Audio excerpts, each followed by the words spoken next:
Hello, everyone, and welcome to Daily Newspaper Analysis, which is brought to you by Losico. So, today we will discuss three articles. The first one is from the Hindu newspaper, which is titled as A Case to Decriminalize Suicide. So, this is yet another very important discussion about decriminalizing suicide. As we know, that the attempt to commit suicide is punishable under the Indian Penal Code. So, what are the other things we need to know about this shall be discussed in this article.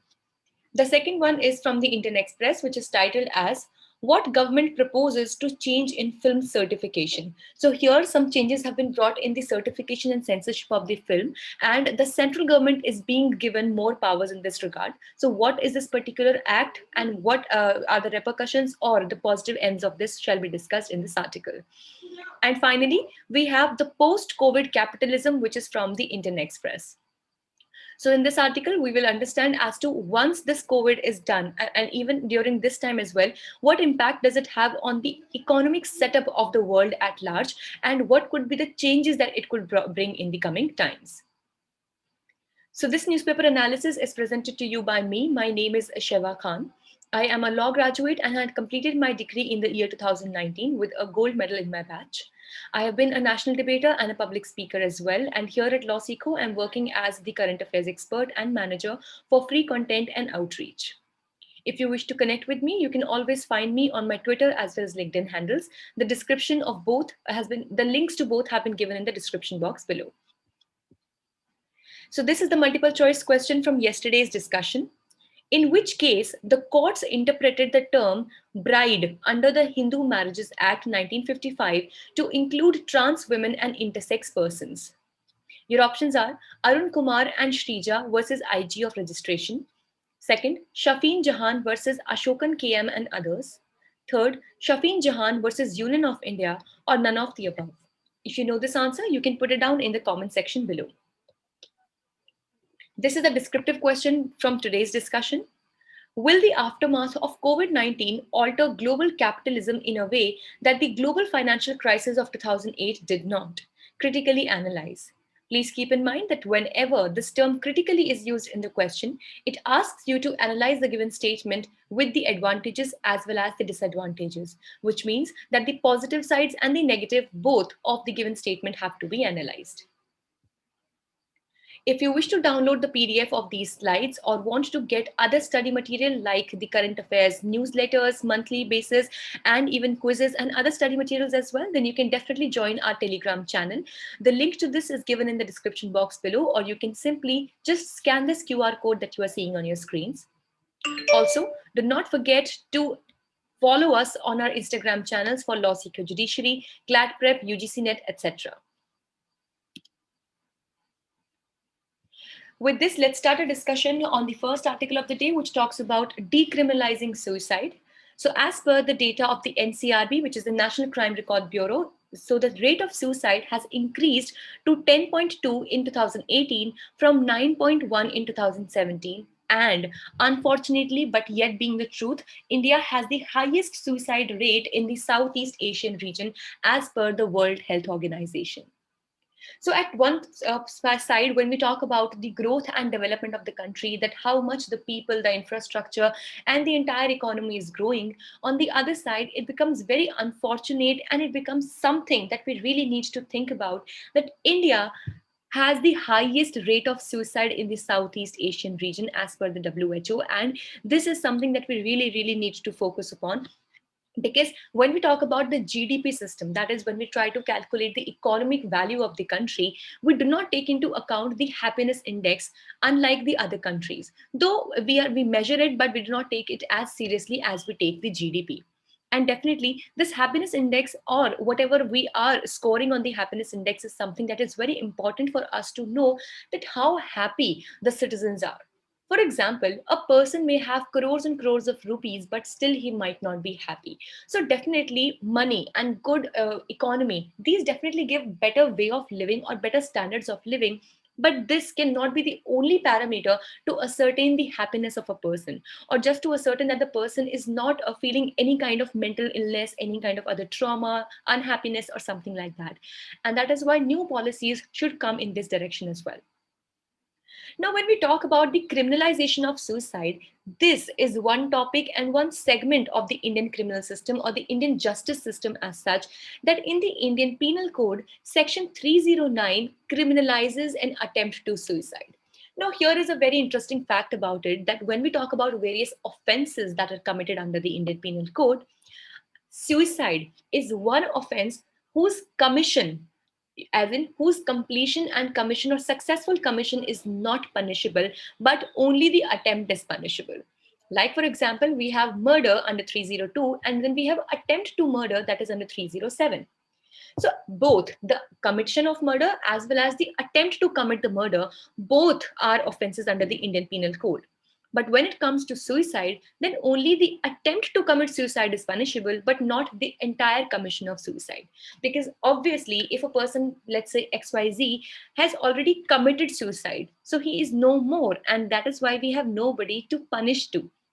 But that might not be the case when it comes to abetment to suicide, when the other person, he incites or abets this person to commit suicide. So definitely abetment of suicide is punishable. So here, the attempt to commit suicide is punishable. Like, for example, a person, he attempted to commit suicide and he was saved. So this has been made as a criminal act. So this is very surprising, because a person who comes at the verge of killing his own self definitely is not happy with his life. He has some issues going on, be it, issues of monetary issues, it could be any financial issues, it could be issues of, societal pressure or any family issues. He might be defamed because of something, or there could be any issue. So obviously that the life situation of this person who went on the verge of committing suicide, they were already very bad, and that is how we should have helped this person to come out of these situations. But on the contrary, what our legal system does is that instead of working on the mental health of this person or helping him out in this situation, the law rather punishes him and puts him into the jail. So do you think that in any way that this person can be benefited, or are we doing something in advancement or betterment of this person? Absolutely no. And that is why under section 309 here, it criminalizes the attempt to suicide with simple imprisonment, with a term which may extend to 1 year, or with a fine, or with both. Now, can you imagine that instead of working for the betterment, we have in fact given him perhaps one more reason to end his life? So that is why it has been said that at least in the cases of attempt to suicide, we should make sure that we are helping these people who are on the verge of suicide. And thus these attempts have been made to repeal section 309 of the IPC back in 1961 and 72 as well, but it has not really taken place. So if at all we talk about the arguments that are in support of criminalization, so please note here that the arguments have been also in the support to criminalize the attempt to suicide, and also against this criminalization. So if we see that what people say in support of criminalization, so in the case of Gyan Kaur versus State of Punjab in the year 1996, the Supreme Court held that suicide is an unnatural termination of life and is incompatible and inconsistent with the concept of right to life. And this was again reiterated in the case of Arun Ramchandra versus Union of India in the year 2011. Now, definitely a good logic and reason seems to come out in this judgment. But when we say, basically this judgment says that when at one place a fundamental right, which is right to life under Article 21, has been given to the people, so if at all we give the people the liberty to take away their own lives, this will be a clear abridgment or a clear violation of the right to life. So legally, it makes good logic. But if we try to understand it otherwise, so when we talk about right to life as well, the people, the citizens, and all the people are given various amenities and various situations so that they can take care and they can move forward with their lives in a peaceful manner. For example, when we talk about Article 21, it includes right to livelihood, right to good and healthy environment, right to dignity. So there are other rights as well, which make sure that people are able to avail their right to life. But when we are talking about a person ending his own life, here also definitely we should go with the same approach, shouldn't we? So we should, if at all we see that a person is not, coping very well with life, or he's facing any difficulty, so instead of punishing that person, what should we do? We should help that person, maybe using any kind of government benefit schemes, through mental health care, and other spheres of helps as well. So then definitely it would be a purpose when we can actually equate right to life and a person ending his own life. But currently, to be very honest, this is not a very equalizable situation. And where right to life has been given a lot of amenities attached to it, a person ending to his own life, what he ends up is he ends up getting into a jail. And that is why this, according to my analysis at least, or the generalistic thing that I can understand from this particular contention, is that only then we can equate a person that has he been able to enjoy his right to life as equal as the other people or not. And if not, then definitely we should do something to help him increase the standard of his life instead of directly putting him into the jail. So here are the arguments against the criminalization, wherein the Bombay High Court in the case of Maruti Shripati Subal versus State of Maharashtra in the year 1986 held that the freedom of speech includes freedom not to speak or to remain silent, which logically means the right to life includes right not to live. So this is a very, very, intricate analogy which has been brought, that when we talk about Article 19(1)(a), that freedom of life, freedom of speech under Article 19, when it includes the freedom to speak, it also includes the freedom to not speak. Definitely, you should know that this also is, one of the directions and one of the scope of freedom of speech and expression, that it also gives a person the right to remain silent. And similarly, it was said that logically speaking, if we apply this on Article 21 as well, so freedom of or right to life also gives right to not live. So that can be taken as one argument as well. And if we talk about more against the criminalization of the Section 309, so Maruti, in the Maruti Shripati case, it was also held that those who make the suicide attempt on account of the mental disorders require psychiatric treatment and not confinement in the prison jails. And of course, we discussed that, right? And in the case of Chena Jagdishwar versus the state of Andhra Pradesh, and P. Rathinam versus Union of India, it was held that Section 309 of the IPC is a violation of Article 14 and Article 21 as well. So, if we talk about the particular solution, so we should shift from penalizing attempts to suicide to making such cases medical legal ones and provide psychological and mental support, as we have been discussing in this article throughout. So let's talk about the second article of the day, which talks about the proposal to change film certification. So recently, the Center has released Draft Cinematograph Amendment Bill 2021 to the general public for their own comments. So let's talk about that. What actually is this bill about, and what amendment has been brought through it? So it actually proposes to amend the Cinematograph Act of 1952 to give the center revisionary powers and enable it to re-examine films already cleared by the Central Board of Film Certification. So this actually means that if at all a film has already been passed and cleared by the Central Board for Film Certification, then still the central government would have the powers that are revisionary in nature, which means that they can still take some decisions regarding those films. So here, the center, on the account of violation of Section 5B, Clause 1, which is the principles for guidance in certifying films, can use this power. And it means that the central government, if the situation so warranted, has the powers to reverse the decision of the board. Now here, wherein it has been said that maybe the center needs to have more control on the kinds of films that are given the certification also. So here also, both negative and positive sides of this judgment, of this basically of this proposal have come up. So wherein, keeping in mind that there has been a lot of contention as to what kind of audiovisual media and what kinds of films are being certified, so definitely it might make some sense that the central government has some say in that and could be given some revisionary powers. But then again, who gives the guarantee that these powers would not be misused by the center? I will give you a very good example of this, that recently the film like Thakre, the film was released. So maybe if at that particular time also the center had the power to revise the certification of this film, so maybe that this film would never ever have been released, because this was in praise of another political leader whose ideology, whose political party, whose region and everything was different from what the central government is. So in such situations, there is a good chance that the center might be able to come up with the ideas or come up with its own kind of ideology in the films as well, and anything that tries to say against anything against the government, especially the central government. So those kinds of films might not be given permission, and the center, by means of its such revisionary powers given through this amendment, it would not allow such films to come up.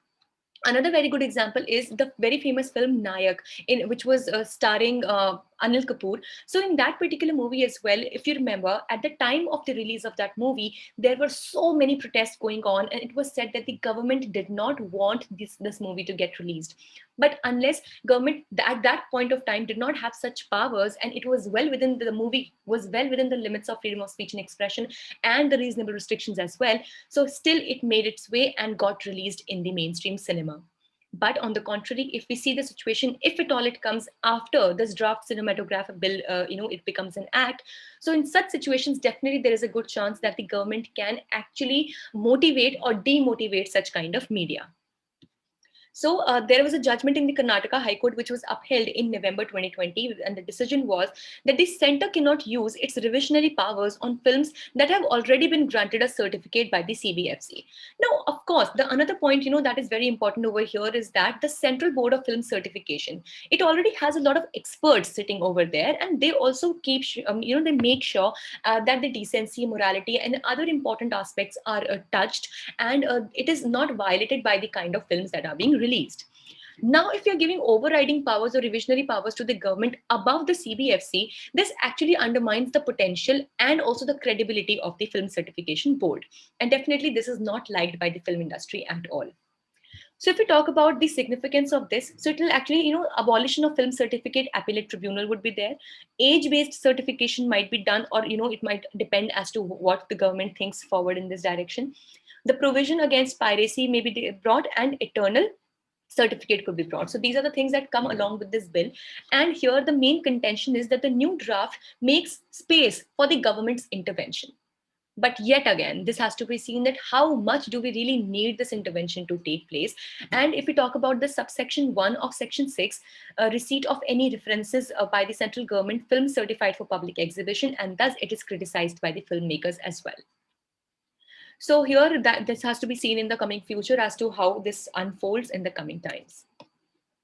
So let's discuss the last article of the day, which talks about change in capitalism in post-COVID time. So this article actually talks about that will the aftermath or the coming forward of the COVID-19 alter or change the global capitalism in a way that the global financial crisis of 2008 did not. So as we know that this world has gone through the financial crisis in the times of 2008, wherein just the fall of one bank, one company in the US, it resulted in the global fallout of the entire world. So this article says that will the COVID-19 aftermath be somewhat similar to what actually happened in the global crisis of 2008 or not? So before this, we need to understand as to what do we mean by the capitalism. So generally, capitalism is a system of economy, or basically it is called as an economic system in which the businesses or the private entities, they are owned and run for profit by individuals and not by the state. So in a way, India is, at many times it is said to be a mix of capitalism and socialism. So what happens is that in capitalism, the private people, the private businessmen, the private entities, they are given very much right to hold and run their businesses and also to take the related decisions along with that. And the state, the government does not have very much intertwining control on these businesses. So that generally is the capitalism. So here we have cheap liquidity preserves, and we also have challenge for the society, government, and capitalists come from the new age tech capitalists. Now, as we know that when we talk about the new kind of technologies that are brought up in the businesses, for example, artificial intelligence, other technological advances, etc., etc. So in this regard, definitely the current capitalists, the current businessmen of the economy, they are definitely facing this problem to get this transition done and to accommodate in the new ideas of the market. Also, we have different playbook, like never depended on profit, but generating massive valuations, even at huge losses. So if we talk about this, so we need to have currently a system that is very much immune and cushioned from the outside losses. But this has to be seen that how much do we have a system like this in the economy of the world. So as we know that recently the G7 had also talked about the minimum global corporation tax, which calls for additional taxation. If you remember, we have discussed this in our previous articles. If you have not followed that analysis, then definitely you can go through and visit to it, wherein in the huge detail we discussed about the system of minimum global corporate tax. Also, the COVID-19 has brought home the fragility of human life and the deeply interconnected fate of humanity. And that is why, as we know now, the industrialization, transportation, schools, education, everything, healthcare, and from A to Z, everything has been tangled because of the COVID-19. And if at all we think that any of the sectors of the economy are completely immune from COVID, then that definitely cannot be the case. Though during the first wave of COVID, agriculture was one sector that was on a boom, and it surprisingly performed very well. But that was due to the reason that in the first wave of COVID-19, it had not been able to penetrate to the rural areas. But now, unfortunately, after the second wave, we have seen ever increasing cases of COVID-19 in the rural areas as well, and thus hampering the agriculture sector as well. So India implemented the corporate social responsibility as part of its legal framework a decade ago. So almost like after the global financial crisis, India also came up with the idea of the CSR, under which it was inserted in the Companies Act, wherein the companies that had a turnover of some particular limit, or a profit of some particular limit, so they were responsible to invest into some kind of social activity, a part of their profit. So here, if we talk about the role of private sector, so it definitely plays a very important role in making and stabilizing the economy. The first one is the ability of the private sector to work. So here, as we know that, especially in the COVID situation, though definitely more security has been seen in the terms of government sector or the government workers, but still the private sector has greater abilities to work. Now, there are definitely various reasons attached to it, maybe because they have better infrastructure, maybe because they can pay well so people can work well, and also there is one big reason is because of the investor pressure. See, for example, there is a company in which I, as a person, or I, as an investor, have invested a lot of money. Now, set aside what situation is going on, but still, I would require that company to perform on some limited standards at least. Right? I cannot, completely, as an investor, I cannot completely let go of that company and just, forget about how much money I have invested into it. And if we see this from the outlook of the company, so definitely they also look forward to such investors, and they do not want to lose out on this future money that I would be investing into their company. And that is why, due to this pressure, many a times it is considered to be as a very healthy and positive pressure. So due to this investor pressure, they tend to perform more even during the times of crisis. And the progressive actions towards the environment and society rewarded by the investors. So if at all they take some actions which are more sustainable in nature, they do something that is good for the society, for the environment, maybe they come out with such schemes, such policies, so that is also rewarded by the investors because it adds to their value as well. And also the absence of progressive actions is also penalized. So if at all they're harming the environment, or they're not doing anything for the society or such, they are not really liked by the investors. And the other market forces, they are embedded in the society. Now, for example, there is a startup and you have already invested a lot of money in this startup. So if you do not work hard in it, there is a very good chance that it will fail on the market standards, or it will not be able to stand during the future coming time. And that is why other market forces, the competition in the market, the similar kind of goods that they might be giving, or the competition in their consumers, so all of these market forces, they also push these private sectors to move or perform better in the times of crisis as well.